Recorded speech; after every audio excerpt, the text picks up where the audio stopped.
우리는 지금 분명히 투 부정사를 공부하고 있어요. 자, 근데 그 투 부정사의 용법이 몇 개가 있나 봐. 그래서 책을 봤더니 명사적 용법 이렇게 나오고 있습니다. 그럼 이제 우리는 이 말을 굉장히 짧죠. 투 부정사의 명사적 용법이라는 말 여러분들 학교 때 영어 공부하시면서 정말 수없이 많이 보셨을 거예요. 근데 저 짧은 한 줄의 문장도 아니죠. 한 줄의 어구에 얼마나 깊은 뜻이 담겨 있는지 우리는 잘 모르고 지나갔단 말이에요. 자, 저 짧은 한 줄이 얼마나 중요한 내용인지 지금부터 파헤쳐 보도록 하겠습니다. 일단 투 부정사가 뭐냐라는 거죠. 투 부정사가 뭔지는 다 알아요. 일단은 동사 앞에 투 붙인 거예요. 그죠? 그럼 명사적 용법이 뭐냐 그러면 명사가 뭔지를 알아야 돼요. 자, 여러분들 명사가 뭔가요? 물어보면 항상 대부분의 사람들이 뭐라고 대답을 해요? 사물의 이름이요. 그죠? 자, 근데 이거는 명사라는 품사의 정의고 중요한 건 품사를 공부할 때는 그 품사의 기능이 중요한 거예요. 왜? 품사라는 그 자체가 각 단어가 어떤 기능을 갖고 있느냐에 따라서 품사를 나눈 거거든. 기능에 따라서 너는 명사, 기능에 따라서 너는 형용사, 기능에 따라서 너는 전치사 이렇게 나누는 거란 말이에요. 품사라는 말 자체가 기능별 분류예요. 그러니까 명사를 공부할 때는 명사의 기능이 뭘까? 형용사를 공부할 때는 형용사의 기능이 뭘까? 전치사, 접속사 전부 다 마찬가지예요. 그래서 중요한 건 명사가 뭐예요? 물어봤을 때 사물의 이름입니다. 이거는 명사의 정의고 정말 중요한 건 뭐라 그랬어요? 명사의 기능이라 그랬죠. 자, 제가 죽고 나면 내 제자들이 제 장례식에 왔을 때 제가 관뚜껑을 열고 나와서 하늘나라로 가기 전에 반드시 제자들의 손목을 잡고 단 한 가지만 물어본다 그러면 이거 물어본다 그랬어요. 제자의 손목을 딱 잡고 제자의 눈을 쳐다보면서 좀비가 시체가 일어나서 이러면 무섭죠. 쳐다보면서 물어볼 겁니다. 명사의 기능은 반드시 저는 이것만 물어본다 그랬어요.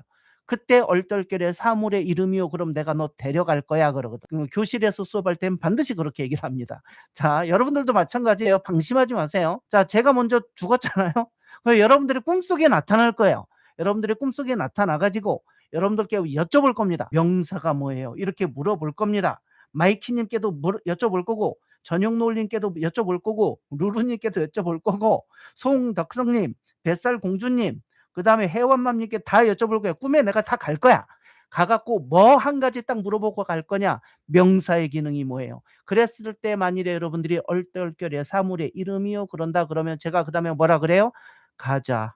나랑 같이 가자. 그럴 거예요. 그죠? 자, 무섭죠. 그죠? 자, 그러니까 이건 꼭 입에 배야 돼. 자, 명사가 뭐예요? 그러면 여러분들은 뭐라고 대답하셔야 돼요? 그쵸? 문장 속에서 주어, 목적어, 보어의 기능을 한다라는 얘기예요. 그러니까 이미 우리는 이걸 제대로 알고 있었다면 학교 때 문법 책을 딱 폈을 때 어떤 생각이 들어야 되느냐? 투부정사를 공부하는구나. 그다음에 투부정사 1장 딱 보니까 투부정사의 명사적 용법이 나오네. 아, 이거는 그럼 투부정사가 명사처럼 쓰인다는 얘기구나. 즉 명사처럼 쓰인다는 얘기는 주어, 목적어, 보어로 쓰인다는 얘기구나라는 게 쫙 나와야 되는 거예요.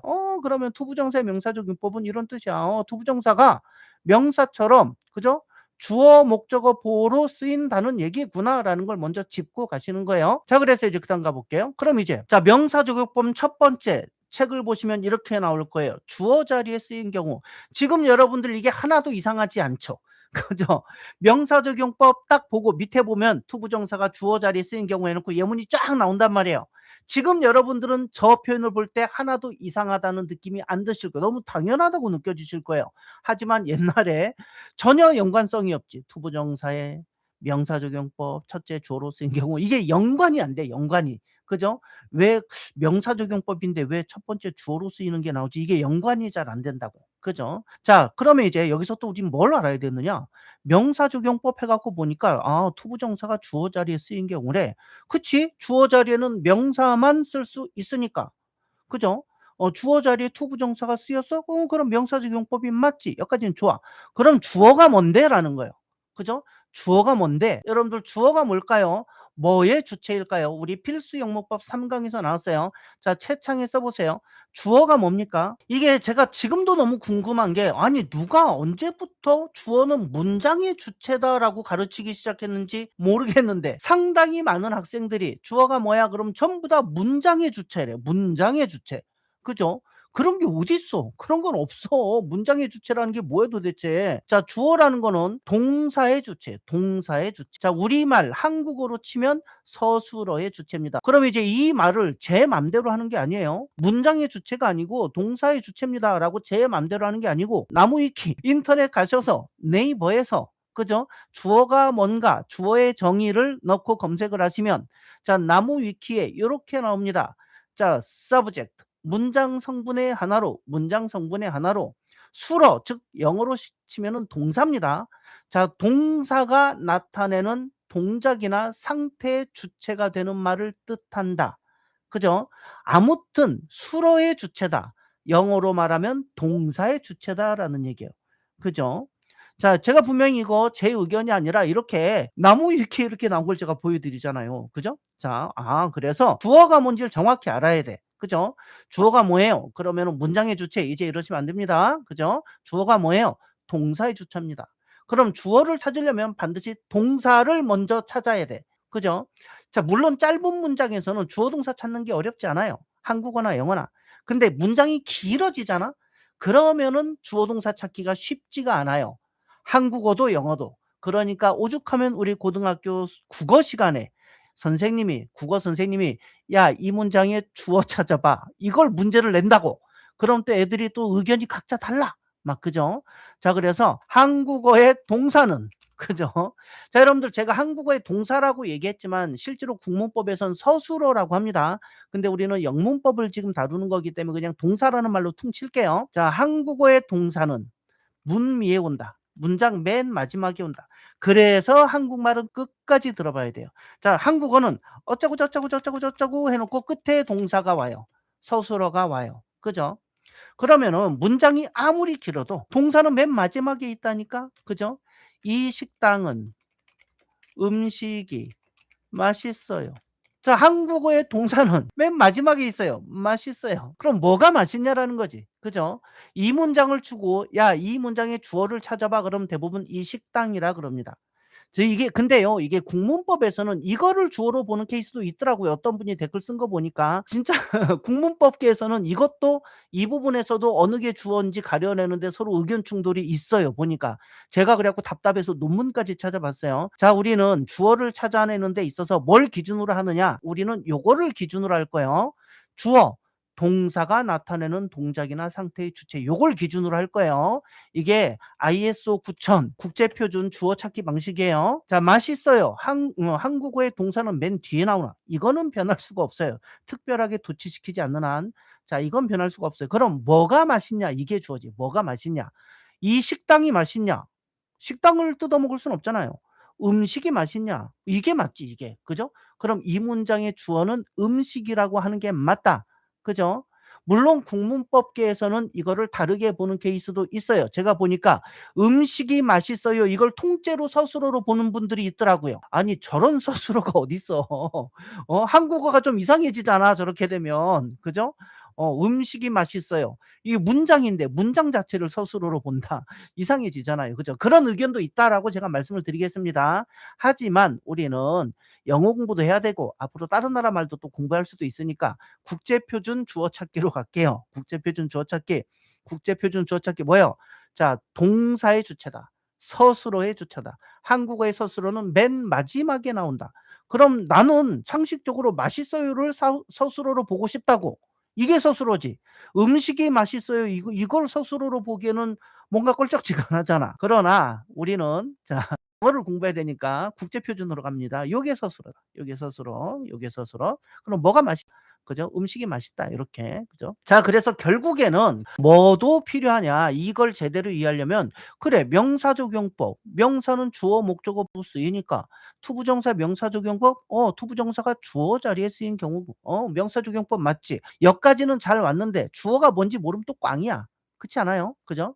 그래서 주어가 뭔지 봤더니 자 서술어의 주체다.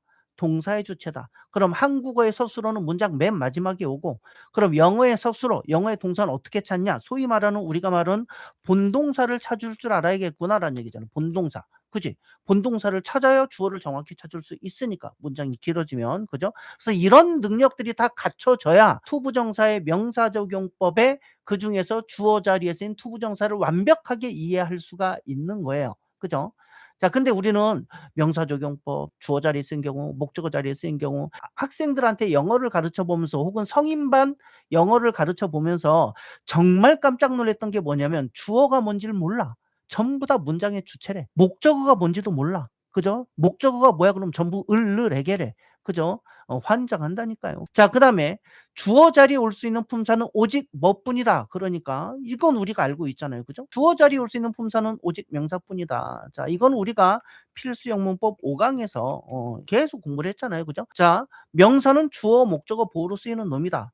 그럼 주어, 목적어, 보어 자리에 올 수 있는 건 누구뿐이다? 명사뿐이다. 요게 이제 이런 말들이 계속 머릿속에 정확히 박혀 있어야 이게 이해가 된다. 자, 그래서 우리가 지난 5 강, 6 강에서도 했었지만 다시 한번 볼게요. 거짓말을 하다는 나쁘다. 자, 이제 물어보겠습니다. 1 번. 밑줄 친 부분, 이 부분의 문장 성분이 뭐냐라고 제가 여쭤볼게요. 문장 성분이 무엇입니까? 자, 노란색 밑줄 친 부분, 저기에 문장 성분은 무엇인가요? 채창에 써 보세요.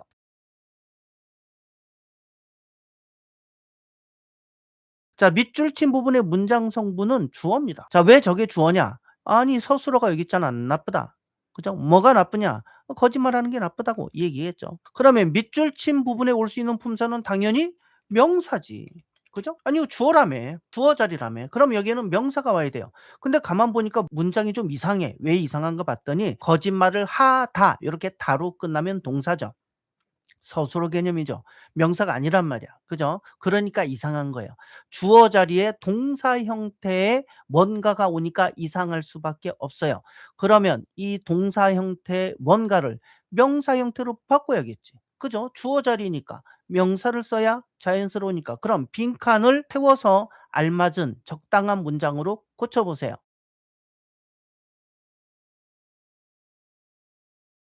그죠? 너무너무 자연스럽잖아요. 그죠? 거짓말하는 것은 나쁘다. 자, 뭐뭐는 것 이렇게 붙였단 말이에요. 뭐뭐는 것 요렇게 왜 저런 게 필요하냐? 한국어도 마찬가지라 그랬죠. 아니, 주어 자리에는 한국어도 똑같아. 명사가 와야 돼. 이 동사 형태를 명사 형태로 바꿔야지. 그죠? 한국어에서는 어떻게 바꾸는데 는 것. 이거 말고도 여러 가지가 있지만 여기서는 뭐뭐 하는 것 요렇게 바꾸니까 거짓말을 하는 것은 나쁘다. 요렇게 아주 자연스럽게 됐죠. 그죠? 그럼 영어도 똑같다니까. 요렇게 한번 볼까요?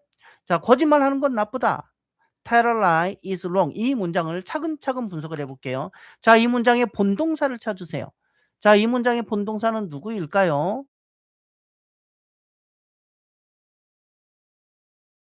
그죠? 여기 본동사 is예요. tell은 왜 본동사가 안 되나요? 될 수가 없어요. 텔이 만일에 얘가 만일에 본동사라면 그 동사 앞에 주어가 있어야 되거든. 영어는 어때요? 동사가 있으면 바로 그 앞에 주어가 있어야 돼요. 근데 텔 앞에 아무것도 없어요. 그죠? 그럼 얘는 본동사가 아니다라는 얘기예요. 자, 그래서 본동사는 is입니다. 그럼 주어를 찾으세요 그랬을 때 간단하지. 영어의 어순상 동사 찾았어? 그럼 동사 바로 앞에가 주어야. 제가 이렇게 딱 표시한 요 부분이 주어가 되는 거예요. 그러면은 이 문장은 틀렸지. 왜 틀렸을까? 자, 이 문장이 틀린 이유를 말씀하세요. 자, 여기 밑줄 친 데는 주어 자리다라는 얘기예요. 그죠? 주어 자리에는 명사가 와야 돼요. 근데 tell 저거는 동사거든. 주어 자리에 동사가 왔으니까 틀렸다고. 그죠? 그럼 바르게 고쳐라. 어떻게 고쳐? 그죠? 어떻게 고쳐? 동사를 명사로 바꿔야지. 그죠? 주어 자리니까 동사를 명사로 바꿔야지. 어떻게 하면 되는데 동사 앞에 to 붙이면 된다고. 그죠? to 붙이면 된다고. 자, 그러면 요 두 문장이 같다고 하네. 그죠? 우리 필수 영문법 60 강에서 이런 걸 배운 적이 있어요. To tell a lie is wrong. 거짓말하는 것은 나쁘다. 요렇게 했는데 갑자기 이렇게 이퀄 해 놓고 바꾸래. It is wrong. 그것은 나쁘다. 가주어죠. 뭐가 나쁘다? 거짓말하는 게 나쁘다. 주어가 너무 길어서 뒤로 샥 보내죠. 그죠? 우리 필수 영문법 60 강에서 배웠던 가주어 관련 내용입니다.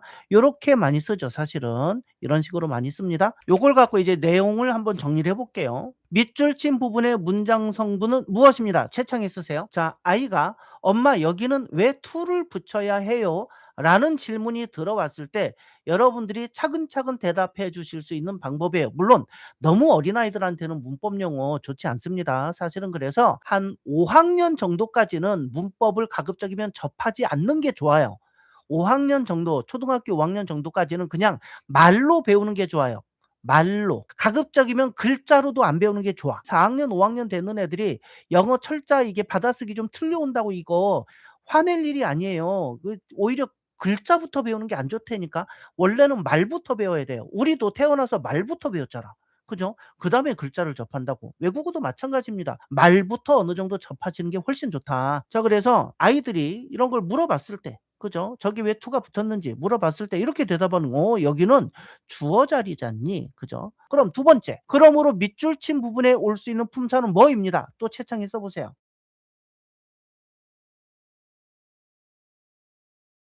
자 주어 자리입니다. 주어 자리에 올 수 있는 품사는 명사입니다. 그죠? 그러면 자 저기에다가 to를 붙인 이유는 동사를 뭘로 바꾸기 위함입니다. 그쵸? 자 to를 왜 붙였니? 아 여기는 주어 자리거든. 주어 자리에는 명사만 올 수 있거든. 근데 tell 쟤는 동사잖니? 동사를 명사로 바꿔야 되는 거야. 그래서 to를 붙인 거야. 알았지? 자 영어에서는 동사 앞에 to를 붙이잖니? 그러면은 명사로 샥 바뀐단다.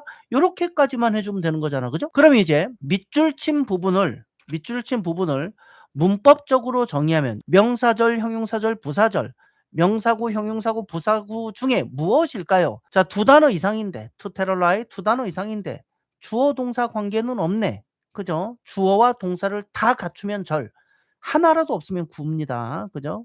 얘는 주어 동사를 다 갖추지 못했으니까 구. 근데 주어 자리에 쓰였네? 주어 자리에 쓰였으면 명사지. 주어 자리에는 명사만 올 수 있으니까. 아 명사 역할하는구나. 그래서 명사구 요렇게 부를 수도 있고. 자 저걸 또다시 문법적으로 다른 방식으로 정의하면 투부정사의 무슨 용법이라고 하는 게 가장 잘 어울릴까요? 명사적 용법, 형용사적 용법, 부사적 용법. 여기서 엉뚱한 거 선택하면 나 진짜 울어버린다. 그죠? 이거는 심각한 거야. 심각한 거요. 그쵸. 당연히 명사적 용법이지. 그죠? 아 그래서 자 요렇게 정의를 내리는 거예요. 요렇게 문법적으로 요렇게 정의를 내립니다. 자 이해되셨죠?